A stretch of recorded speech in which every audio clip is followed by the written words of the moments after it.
नमस्कार। विश्व संवाद एजुकेशन फाउंडेशन द्वारा संचालित तथा national institute of mass communication and journalism की ओर से मैं रिद्धि मुकादम अच्छी खबर के इस एपिसोड में आपका स्वागत करती हूं। तो आइए अच्छी खबर का ये सिलसिला शुरू करते हैं। बनासकांठा में दिसा के पास एक गांव की 3 वर्षीय लड़की की जायदस अस्पताल में सफल बायलैटरल फुट रिप्लांटेशन सर्जरी हुई। पिछले साल अक्टूबर में एक हादसे में अपने दोनों पैर गंवाने के बाद वह बच्ची आज फिर से अपने दोनों पैरों पर खड़ी हो पा रही है। दरअसल खेत में खेलते समय उस बच्ची के पैर मशीन में फंस गए थे। हैरान और उम्मीद के विपरीत बच्ची के माता पिता सर्जरी का विकल्प तलाशने मेहसाना के एक अस्पताल में चले गए। जायदस अस्पताल के डॉक्टर रघुवीर सोलंकी और डॉक्टर जतिन ने संक्रमण रोकने के लिए micro blood vessels, when grafts और बोनी फिक्सेशन का इस्तेमाल किया। डॉक्टर सोलंकी ने इस आयु वर्ग के लिए सफल बायलैटरल फुट रिप्लांटेशन सर्जरी का एक दुर्लभ मामला बताया। बढ़ते हैं दूसरी खबर की ओर। प्रमोद भागवत ने तोड़े कई रिकॉर्ड्स। भारत के प्रमोद भागवत ने थाईलैंड में NSDF royal beach cliff BWF para badminton world championship में SL3 श्रेणी में इंग्लैंड के डैनियल बेथल को 14-21, 21-15, 21-14 से जीतकर स्वर्ण पदक अपने नाम किया। इस चैंपियनशिप में 3 स्वर्ण पदक जीतने वाले प्रमोद पहले खिलाड़ी हैं। प्रमोद ने सभी श्रेणी में 6 स्वर्ण, 3 रजत और 5 कांस्य सहित अपने पदकों की संख्या 14 तक पहुंचा दी है। उन्होंने कहा कि यह जीत उनके दिल में बहुत खास जगह रखती है। हमारी आज की तीसरी खबर विज्ञान की श्रेणी से है। Indian institute of technology Madras के शोधकर्ताओं ने गर्भावस्था के दूसरे और तीसरे तिमाही में भ्रूण की उम्र का सटीक निर्धारण करने के लिए पहला भारत विशिष्ट आर्टिफिशियल इंटेलिजेंस मॉडल विकसित किया है। Translational health science and technology institute Faridabad के शोधकर्ताओं ने कहा कि गर्भवती की उचित देखभाल और सटीक डिलीवरी डेट्स निर्धारित करने के लिए भ्रूण की सटीक उम्र का गर्भकालीन आयु जानना आवश्यक है।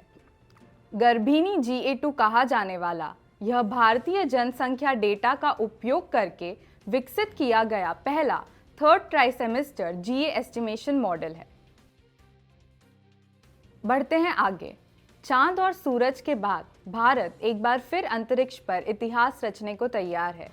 दरअसल भारतीय अंतरिक्ष एजेंसी इसरो अपने गगनयान मिशन पर काम कर रही है। गगनयान भारत का पहला मानव अंतरिक्ष मिशन होगा। PM मोदी ने जब 2018 में भारत के पहले मानव अंतरिक्ष मिशन गगनयान की घोषणा की थी, उसी समय से अंतरिक्ष यात्रियों के संभावित नामों पर सस्पेंस बना हुआ था।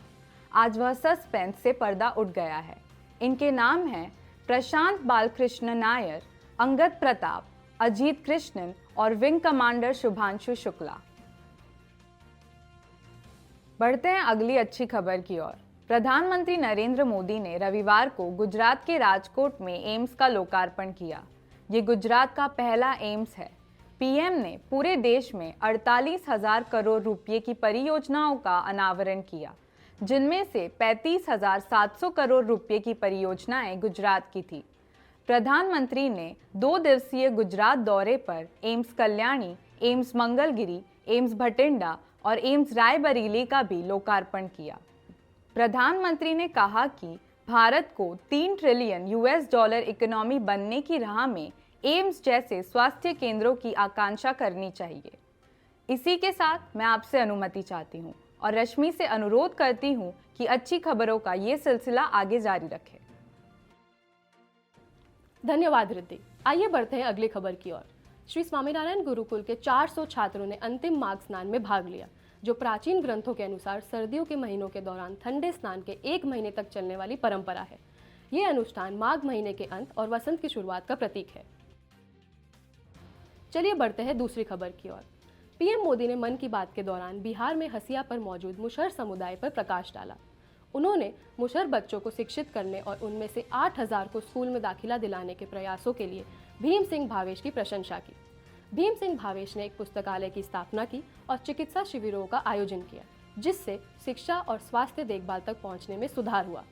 पीएम मोदी ने एक मजबूत राष्ट्र का निर्माण के लिए नागरिकों द्वारा अपने कर्तव्यों को पूरा करने के महत्व पर जोर दिया।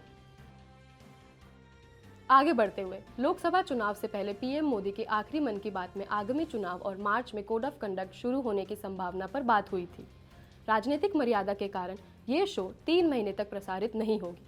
उन्होंने युवा प्रतिनिधित्व के लिए अपने वोट के महत्व पर जोर देते हुए पहली बार मतदाताओं को मतदान करने के लिए प्रोत्साहित किया। 110वें एपिसोड में महिला दिवस से पहले पीएम मोदी ने यूपी और महाराष्ट्र के ग्रामीण महिलाओं से बात की, जिसमें सुनीता देवी भी शामिल थी, जो खेती के लिए ड्रोन का इस्तेमाल करती है। पीएम मोदी ने विशेषकर चंद्रपुर टाइगर रिजर्व में बाघों की आबादी बढ़ने में सरकार के प्रयासों का भी उल्लेखन किया। उन्होंने मानव बाघ संघर्ष को कम करने के लिए एआई के उपयोग पर ध्यान दिया, जिससे बाघों के करीब आने पर ग्रामीणों को सचेत किया जा सके।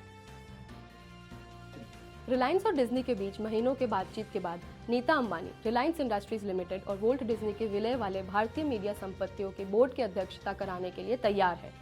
भारत के टीवी और स्ट्रीमिंग बाजार में डिज्नी की चुनौतियों से प्रेरित इस विलय का उद्देश्य अंबानी के मंच से कड़े प्रतिस्पर्धा का मुकाबला कराना है, खासकर क्रिकेट स्ट्रीमिंग में। अच्छी खबरों का सिलसिला यूं ही बना रहेगा। मैं रश्मि बर्डिया अब आपसे इजाजत मांगती हूँ। लाइक, शेयर, कमेंट करना ना भूलें और हमारे फेसबुक पेज को फॉलो करें।